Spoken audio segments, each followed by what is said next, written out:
Hello everyone, welcome back to my channel. I am Vedika. आज हम लोग जानने वाले हैं course bachelors in operation theatre technology and anaesthesia technology के बारे में। इस कोर्स के बारे में सबको जानने वाले हैं। एडमिशन प्रोसेस क्या होता है, एलिजिबिलिटी क्राइटेरिया क्या होता है, जॉब प्रोफाइल क्या होती है और सैलरी क्या होती है। चलिए वीडियो को स्टार्ट करते हैं। बट अगर आपने अभी तक उससे पहले मेरी वीडियो को लाइक, चैनल को सब्सक्राइब नहीं करा है तो गाइस प्लीज कर दीजिए, क्योंकि आपको इस चैनल के ऊपर बहुत कुछ इन्फॉर्मेटिव कंटेंट मिलने वाला है। तो चलिए वीडियो को स्टार्ट करते हैं। सबसे पहले हम जानते हैं ये कोर्स होता क्या है। तो सबसे पहली बात तो मैं ये बोलना चाहूंगी, जिनको भी डॉक्टर्स बनने में बहुत इंटरेस्ट था या सर्जरी परफॉर्म करने में बहुत इंटरेस्ट था, उनके लिए ये कोर्स एकदम बेस्ट है, क्योंकि आप लोग यहाँ पर डॉक्टर्स के साथ काम कर रहे होंगे। जितनी भी उनको रिपोर्ट्स देनी है वो आप दे रहे होंगे, साथ में सर्जरी परफॉर्म में हेल्प करवा रहे होंगे डॉक्टर्स की। सर्जरी तो डॉक्टर ही परफॉर्म करेंगे, बट आप उनकी हेल्प करवाएंगे। यहाँ तक कि कितना उनको एनेस्थीसिया देना है सर्जरी से पहले वो आप डिसाइड करेंगे।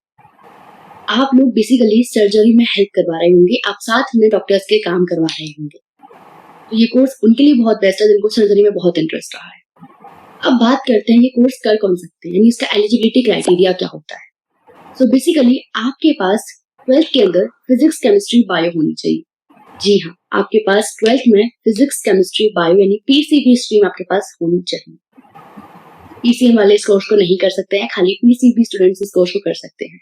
आपकी 12th में एटलीस्ट 50% आनी चाहिए। अगर आप रिजर्व कैटेगरी से बिलोंग करते हैं तो आपकी 45% होंगी तो भी आप एडमिशन ले सकते हैं।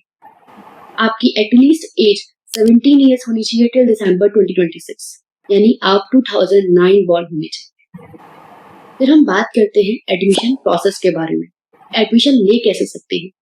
अगर आपको एम्स में एडमिशन लेना है, यानी आपको इंडिया के जितना भी कोई भी एम्स है आपको उसमें एडमिशन लेना है, तो आपको एम्स पैरामेडिकल का एग्जाम क्लियर करना होता है।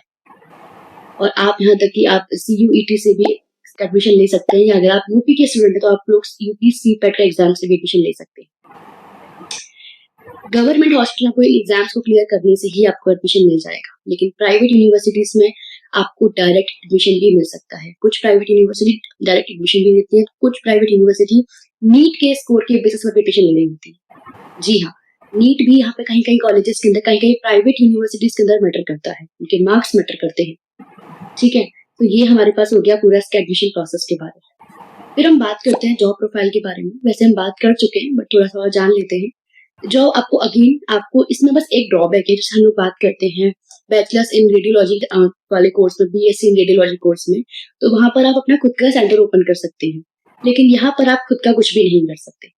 आपको हॉस्पिटल्स में डॉक्टर्स के साथ कंबाइन करके काम करना पड़ेगा। बेसिकली जो डॉक्टर्स की टीम होती है जब वो सर्जरी करने जाते हैं तो उसमें यही लोग होते हैं। कुछ उसमें नर्सेस होती है, तो कुछ उसमें हमारे पास जिन्होंने ये कोर्स कर रखा होता है BOTT एनेस्थीसिया टेक्नोलॉजी, ये लोग होते हैं। पहले ये कोर्स अलग अलग था BOTT एनेस्थीसिया, बट अभी सब कंबाइन कर दिया गया है न्यू रूल्स के अकॉर्डिंग। ठीक है, तो आप यहाँ पर सिर्फ और सिर्फ डॉक्टर्स के साथ ही काम कर सकते हैं। आप अगर उनकी टीम में इंक्लूड है तो आप आसानी से आप अच्छा पैसा कमा सकते हैं। अब पैसों की बात है तो जान लेते हैं इसकी सैलरी कितनी होती है। हम बात करते हैं, अगर आप फ्रेशर्स के तौर पर, अगर आपने किसी अच्छा यानी एम्स संस्थान से आपने ले रखा है, आपने कोर्स कंप्लीट करा है, या आपने किसी गवर्नमेंट यूनिवर्सिटी से आपने कोर्स कर रखा है, तो आपकी स्टार्टिंग सैलरी 50K तक भी जा सकती है एज अ फ्रेशर। लेकिन अगर आपने प्राइवेट यूनिवर्सिटी से ये कोर्स कर रखा है, या आपके कहीं प्राइवेट हॉस्पिटल में जॉब लगती है, तो अपनी स्टार्टिंग सैलरी वेराई करती है, 20K, 30K, 40K हो सकती है।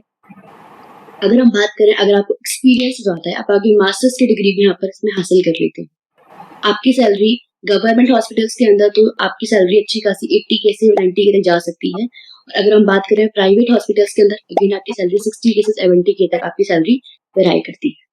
तो हाँ, इसमें थोड़ी सी सैलरी कम है, बट हाँ, अगर जिनको भी बहुत ज्यादा इंटरेस्ट रहा है डॉक्टर बनने में, सर्जरी परफॉर्म करने में, तो इनके लिए कोर्स एकदम बेस्ट है।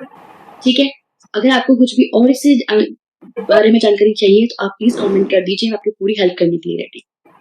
तो मिलते हैं अगले वीडियो में, तब तक के लिए thank you so much. Video like नहीं करें तो गाइस प्लीज कर दीजिए। Thank you.